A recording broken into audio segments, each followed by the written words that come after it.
China's most advanced amphibious warship, the Type 71 dock transport vessel Lucan, was recently seen billowing smoke after a massive fire broke out on board. The Lucan is over 200 meters long and should have ample space and resources to contain accidental fires. This incident comes on the heels of China's leader Xi Jinping recently instructing the People's Liberation Army to stand down on war rhetoric after returning from a U.S. trip. Instead, he told them to focus resources domestically. Hawkish factions within the PLA military leadership were likely frustrated by this sudden conciliatory. According to Baidu, the reason for smoke is actually a defensive feature of the ship. Basically, smoke makes the ship harder to be targeted because the smoke covers the heat so that the thermal missiles cannot hit it, and it can obscure the opponent's field of vision. In short, the Chinese are practicing smoke tactics. The problem is, this does not look like covered smoke. We can still see the vessel very clearly. If the smoke is for cover, should it actually cover the vessel instead of flying upward? And also, because the battle is in the sea, should the smoke be colored white? Because black does not mix with the surrounding blue environment. The ship will appear quite visible. Not to mention, the volume of smoke is not enough, not even close. The smoke must cover not only the vessel, but also a large part of the surroundings to actually confuse and obstruct the view of the enemies. If not, the opposite effect will occur. Let's be real. If this is a warship on fire, then this is a 100% Tofu warship on fire, and everything Chinese authorities say is purely propaganda. The aim of this child-level propaganda seems to be signaling weakness deliberately to America and Taiwan. It follows previous suspicious incidents involving the loss of PLA troops due to a catastrophic malfunction in the 93 submarine's oxygen systems, resulting in the poisoning of the entire crew. The message is that China's naval capabilities are more bluster than bite, lacking actual combat readiness. Also, the Chinese arsenal in general is really bad. Despite the PLA's incompetence, us military officials maintain a high alert attitude toward the threat of China. There is deep distrust of China amongst policy circles in Washington. While President Biden recently met with Xi, he continues to underscore the divide between Chinese authoritarianism and democracy. The U.S. military has also recently showcased aggressive new wartime capabilities intended to counter China.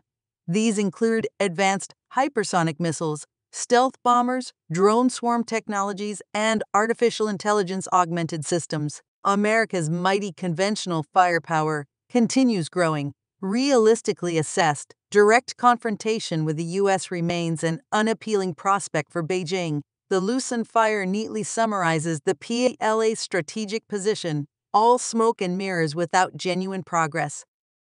PLA hardliners rebel against Xi.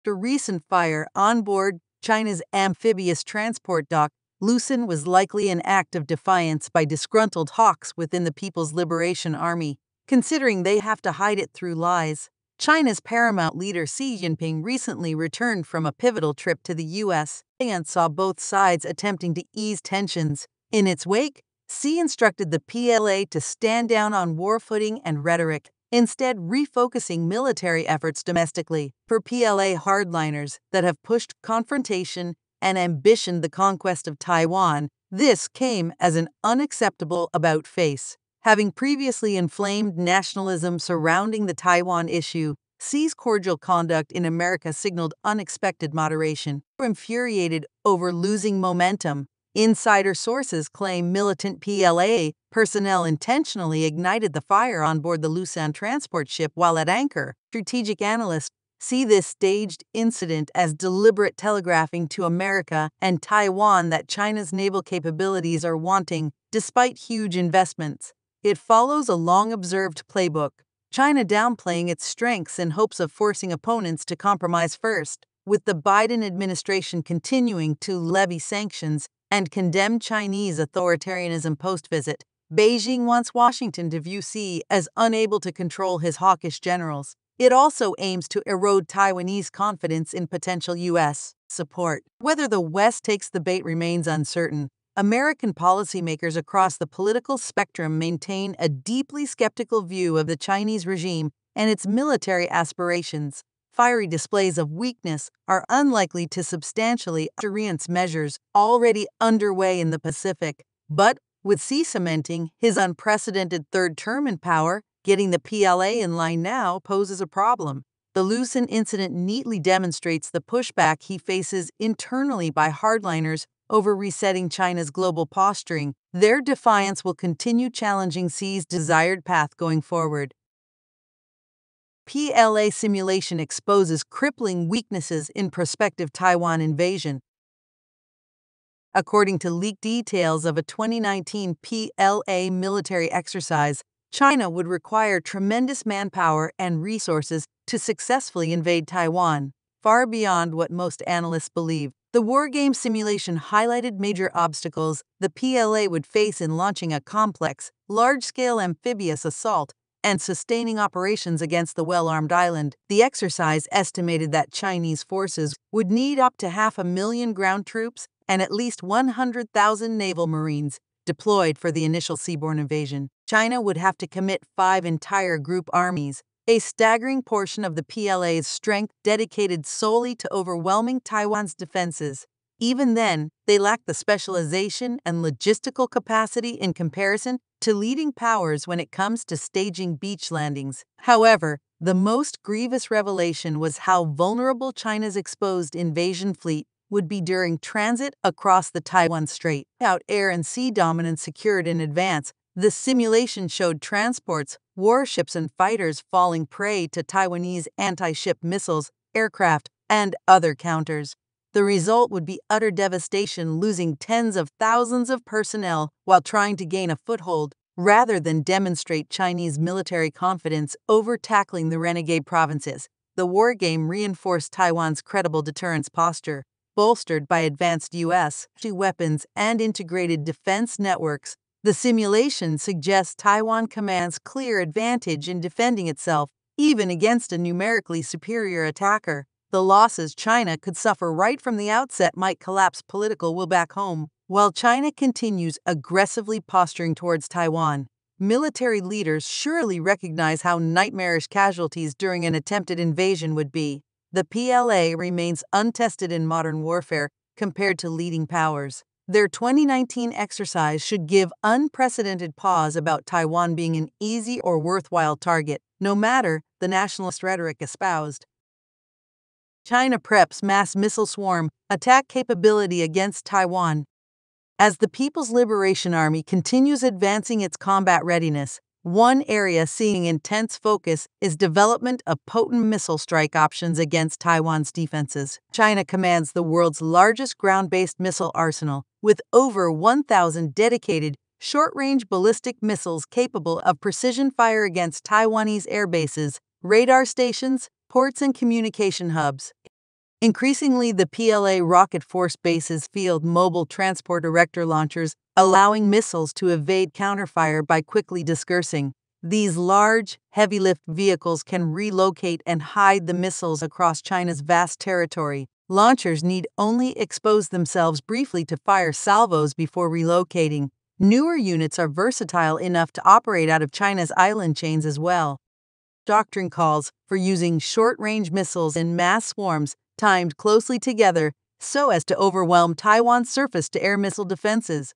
The goal is impacting and hopefully crippling Taiwan's Air Force abilities to intercept follow-on invasion forces. China would also employ the 1,500-kilometer range DF-21 medium-range ballistic missile for striking targets across the island and surrounding waters.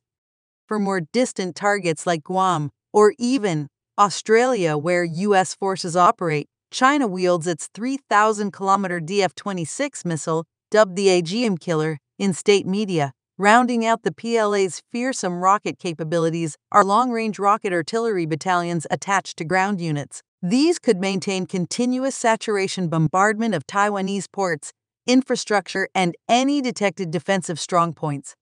Altogether, China seems well-positioned to unleash hell against Taiwan with missiles and rockets as the tip of the spear. They hope overwhelming volume of precision munitions could help rapidly achieve surface dominance required for an attempted amphibious invasion. It remains less certain whether Taiwanese and American defenses could withstand such an onslaught. U.S. high-tech weapons pose formidable challenge to PLA modernization. While China strives to update its military capacities, American weapons technology threatens to outpace them significantly in coming years. Core U.S. capabilities specifically tailored to deterring China include advanced interceptor systems, stealth aircraft, submarines, as well as artificial intelligence.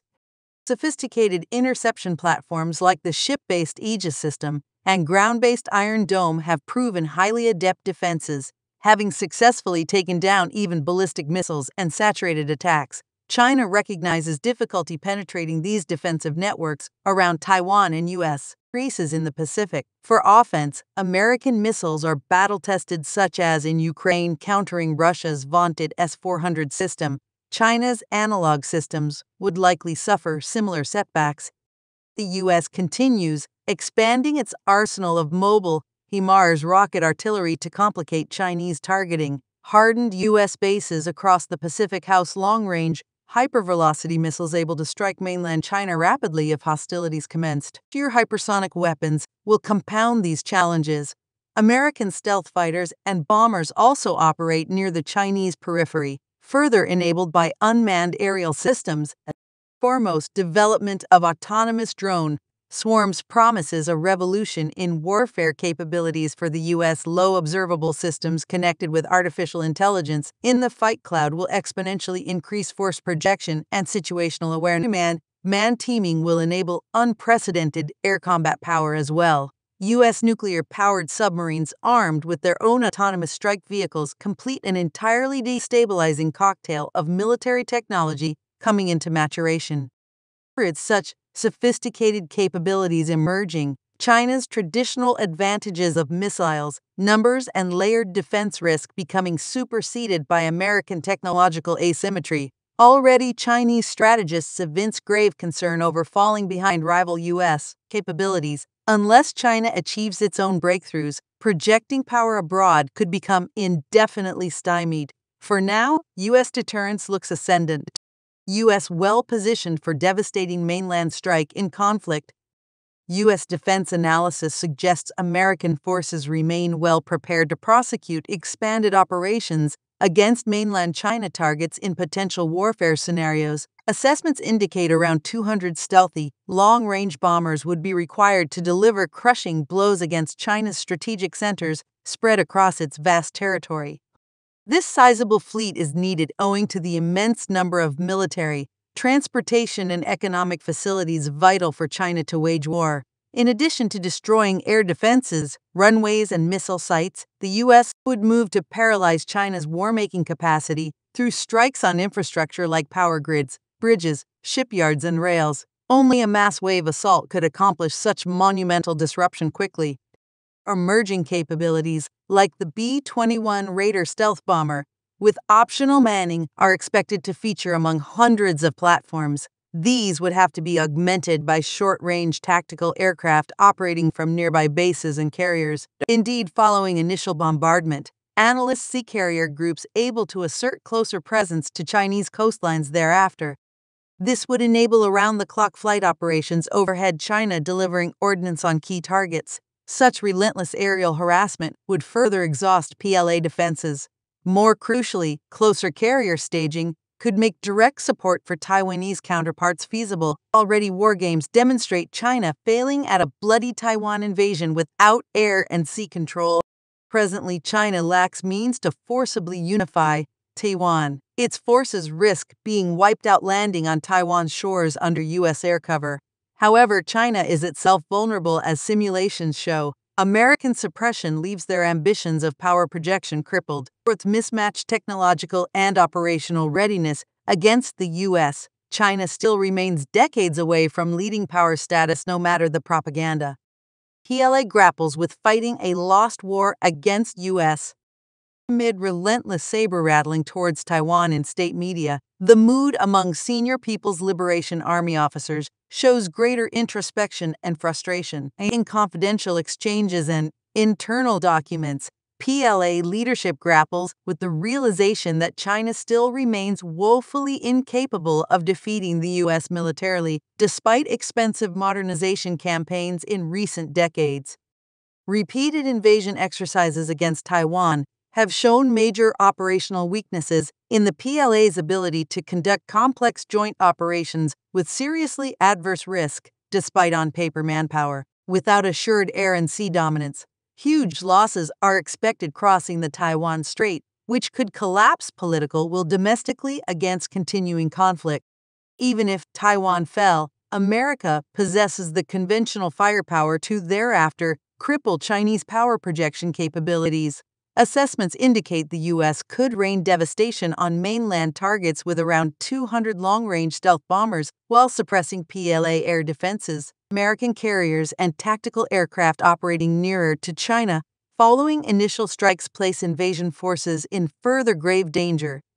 Facing such stark warfighting gaps, PLA leadership increasingly feels outmoded in relation to U.S. military technology entering service. The integration of unmanned systems, artificial intelligence, and machine learning into weapons platforms promises to only widen this overmatch in coming years. China's toolkit of missiles, incremental improvements, and mass mobilization tactics seem inadequate in comparison. In private, PLA officers vent about the outrageous cost poured into ships and jets still falling behind rivals. They deride past corrupt procurement decisions that sought only to enrich military-affiliated companies rather than enhance combat readiness. Nevertheless, challenging American dominance in the Pacific directly remains a hopeless prospect many recognize, however disconcerting to acknowledge.